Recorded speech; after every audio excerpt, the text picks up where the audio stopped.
Après les finitions des racines, on va entamer les finitions de la couronne. Donc, comme toujours, la première étape consiste à effacer la marche d'escalier entre la racine et la couronne. Et en même temps, on essaye de donner la convexité à la couronne.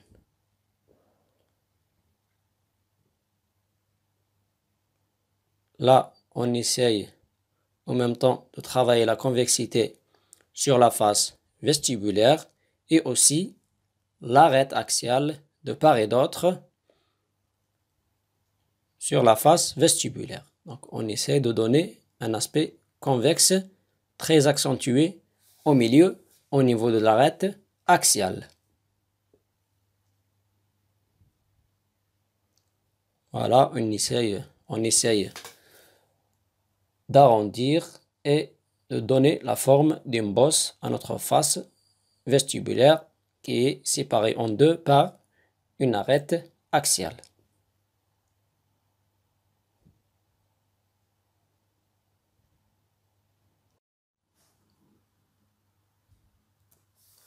Donc, on fait le tour de la dent. Après, on va passer à travailler les bosses. Donc, on va travailler la bosse de la face palatine aussi. Donc, elle est vraiment très convexe, la face palatine de la première prémolaire supérieure.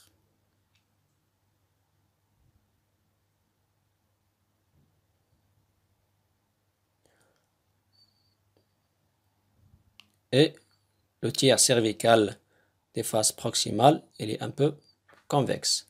Après, on va reprendre le tracé de notre collet tout autour de la dent.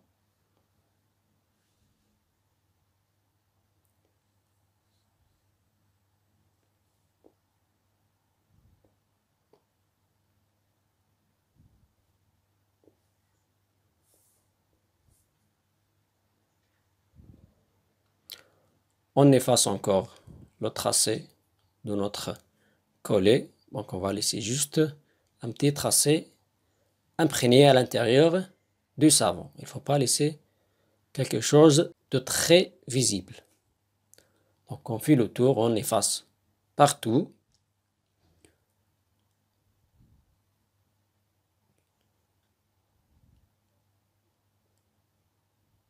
Voilà, on va travailler les petites concavités au niveau du tiers cervical des faces proximales qui sont en continuité avec les deux sillons proximaux. Donc cette concavité s'étend juste sur le tiers cervical de la couronne. Elle n'arrive pas aux deux tiers occlusaux.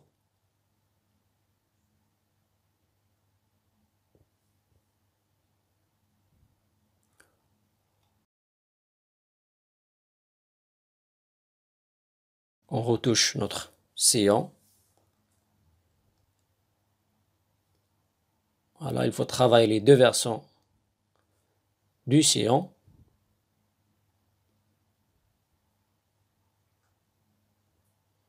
Voilà, jusqu'à effacer le sillon complètement.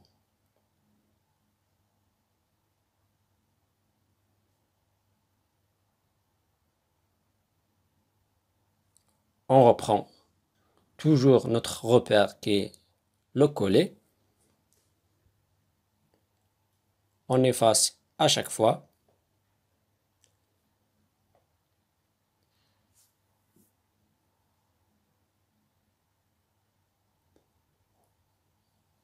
On revient à travailler la bosse sur le côté palatin au niveau du tiers occlusal, au niveau du collet. Voilà. Maintenant, on va passer au détail. Donc, on va tracer les deux sillons de la face vestibulaire. Voilà, qui arrive à peu près au tiers coronaire. Après, on travaille les versants de part et d'autre sillon. Donc, on va travailler les 3 lobes.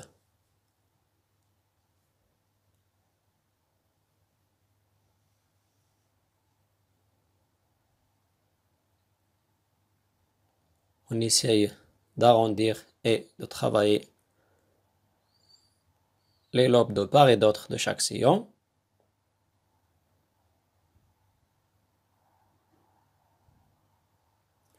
On passe à l'autre sillon, donc on travaille le versant mésial. On efface la pointe ou bien le sommet de chaque lobe. Chaque lobe doit être arrondi. On reprend le travail sur le sillon, on efface bien et on travaille les versants.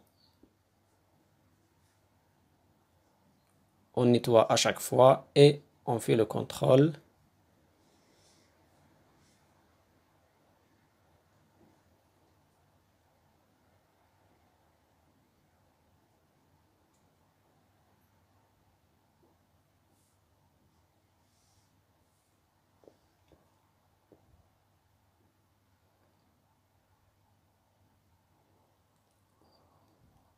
On essaye d'arranger un peu la pointe.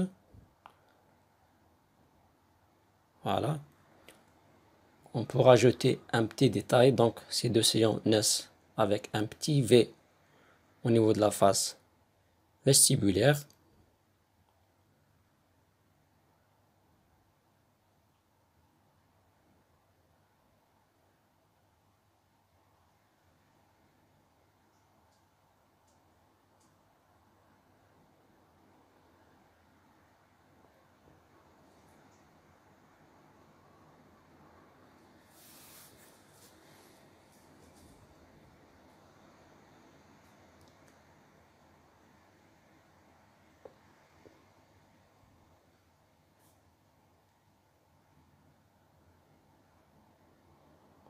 Et on essaye à chaque fois d'arranger le travail et d'effacer toute chose accentuée.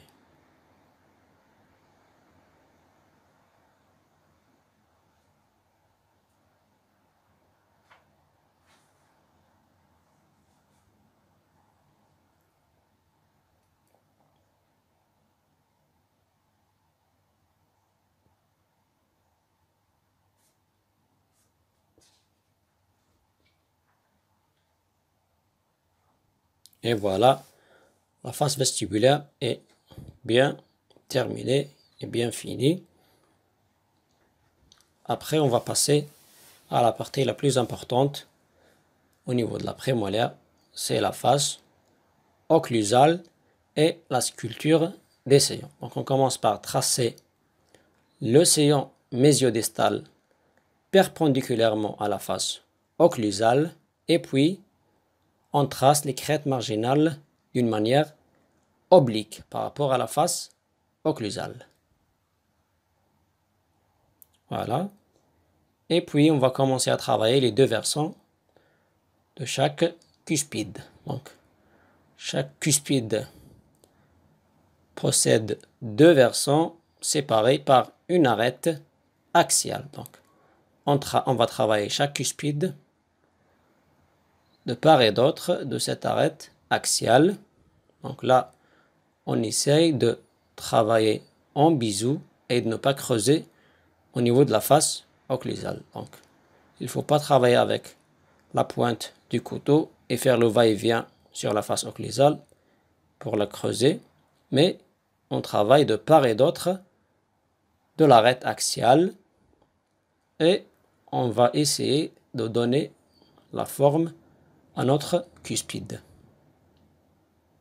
Voilà, à chaque fois, on trace avec le couteau de part et d'autre de l'arête axiale et puis on découpe et on délimite au niveau de la crête marginale. Voilà. Sur les crêtes marginales, on travaille toujours en biseau. On passe à la cuspide palatine, donc on travaille aussi de part et d'autre de l'arête axiale de cette cuspide. Voilà, à chaque fois, on travaille de part et d'autre et on délimite au niveau de la crête marginale. Là, on essaye de réduire la hauteur des crêtes marginales parce que les crêtes marginales ne sont pas très marquées. Ce sont les cuspides qui sont plus marquées que les crêtes marginales. Donc, les cuspides sont plus importantes que les crêtes marginales. Donc, il ne faut pas laisser de crête marginale plus volumineuse par rapport aux cuspides. Et on commence à faire des perfections sur la face occlusale.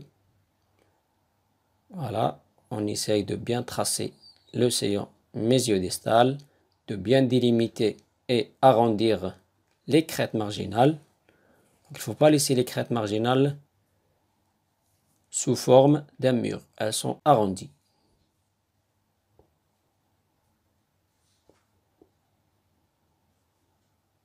Voilà, on essaye d'arrondir un peu les crêtes marginales, même sur le côté. Voilà, la partie extérieure, la partie intérieure, on travaille le tout.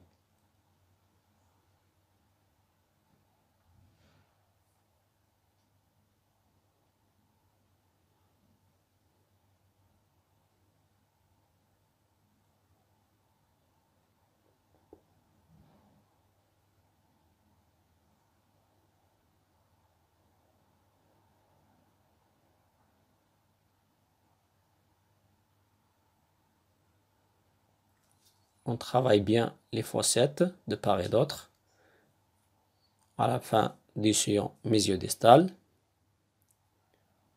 On perfectionne bien la forme des crêtes marginales.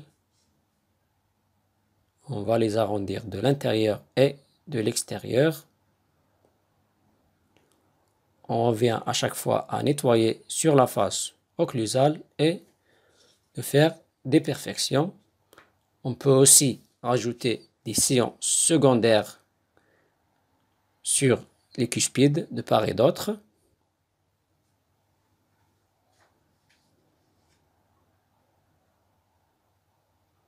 Il faut toujours nettoyer et contrôler.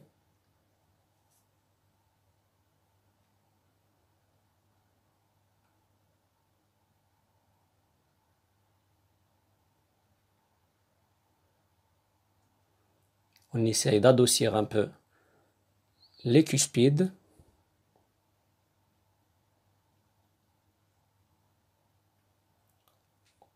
On relie aussi les crêtes marginales avec les cuspides, donc elles s'effacent et fusionnent avec les cuspides de part et d'autre. Et voilà, on revient à contrôler, à nettoyer et à perfectionner.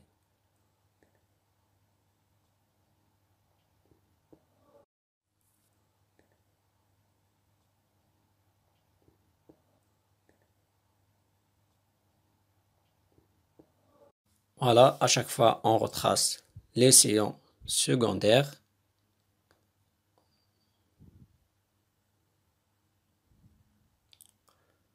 Il y a toujours des perfections à faire sur le travail. Pour avoir un travail ou bien une dent harmonieuse, il faut prendre son temps et faire les finitions correctement.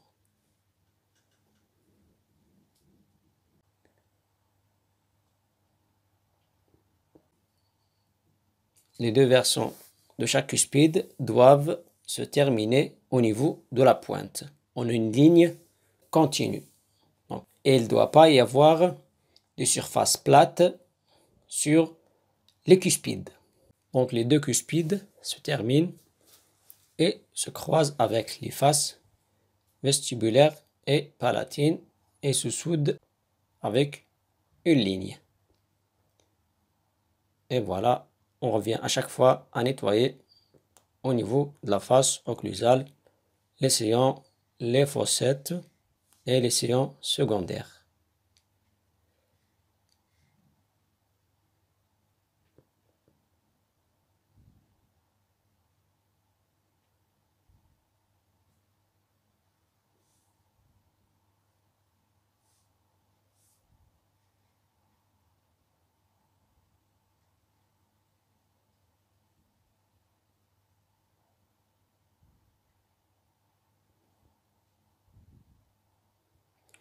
On revient même à contrôler les racines et on essaye d'avoir un aspect harmonieux partout.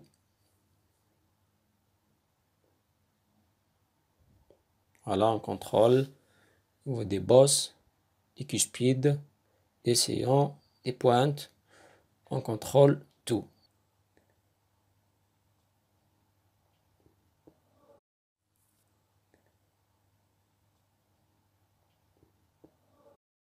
Donc là, sur la cuspide vestibulaire, on essaie de ne pas avoir de surface plate sur la cuspide. Donc, la cuspide se croise avec la face vestibulaire en une ligne, pas en une surface.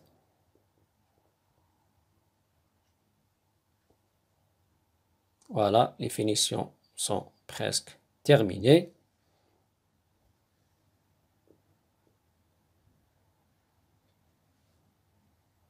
C'est à peu près ça, la forme d'une première prémolaire supérieure. Après, on va commencer le polissage de notre dent avec un chiffon humide. Donc, on commence toujours au niveau de la racine et on finit au niveau de l'apex. On essaie d'effacer les traces du couteau pour avoir une surface lisse et continue. Voilà. On travaille d'abord les apex et puis on commence à s'approcher de la couronne tout doucement. Donc là, on travaille au niveau de la bifurcation. On doit tout finir. Voilà, au niveau du sillon, sur la face proximale, sur l'autre face. On passe le chiffon entre les deux racines pour finir et enlever les chicots du savon entre les deux racines au niveau de la bifurcation.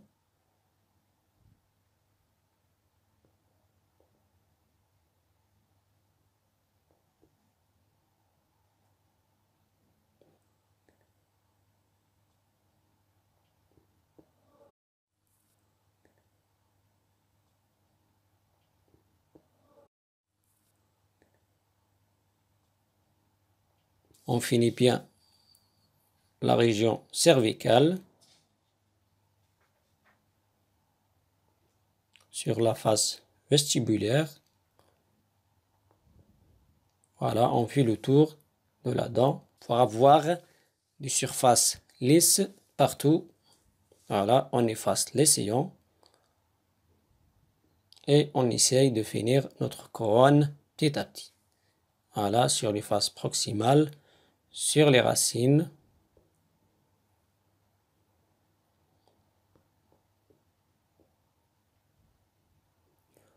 On efface un peu les sillons parce que les sillons sont moins marqués sur les prémolaires qu'au niveau des dents antérieures.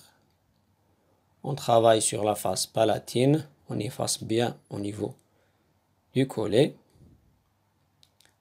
et on commence à finir la face occlusale.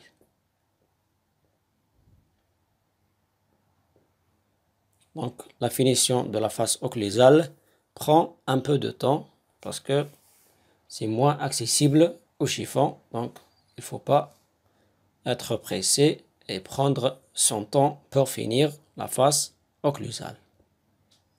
Toujours avec le chiffon et on passe et on essaye d'arrondir pour avoir des surfaces lisses. On commence sur les endroits accessibles avec le chiffon. Et puis, pour les endroits inaccessibles, on va utiliser la pointe du couteau enroulé du chiffon et on nettoie à l'intérieur au niveau du sillon mésiodistal et au niveau des fossettes.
Après, on va reprendre les tracés des sillons secondaires parce qu'ils s'effacent en passant le chiffon. Donc on va les retracer.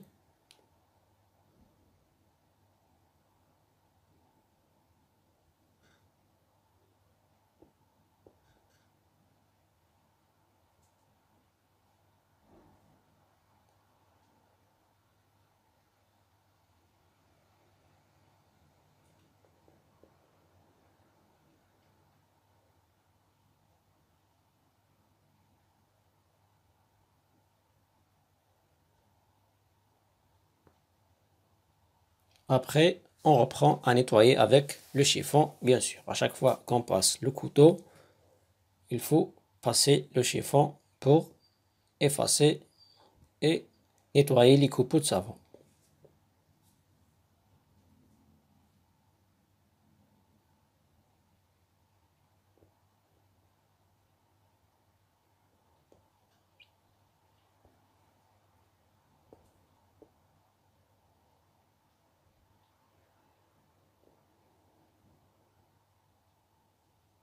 Et on commence à contrôler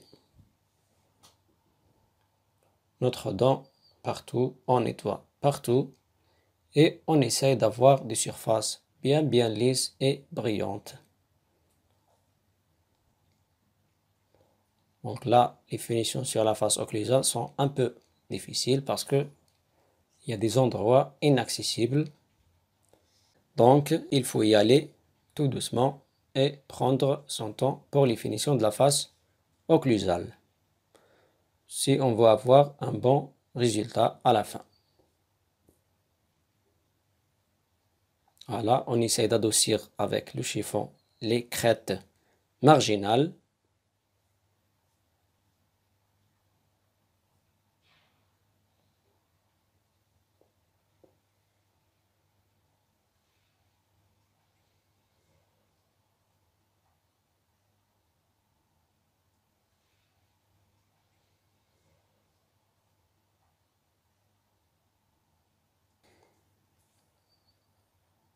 Et voilà, les finitions sont terminées sur la première prémolaire. Donc voilà, une première prémolaire finie. On voit bien la V proximale, la furcation, le sillon interradiculaire. Là, la racine palatine qui est moins volumineuse que la racine vestibulaire. L'autre face proximale.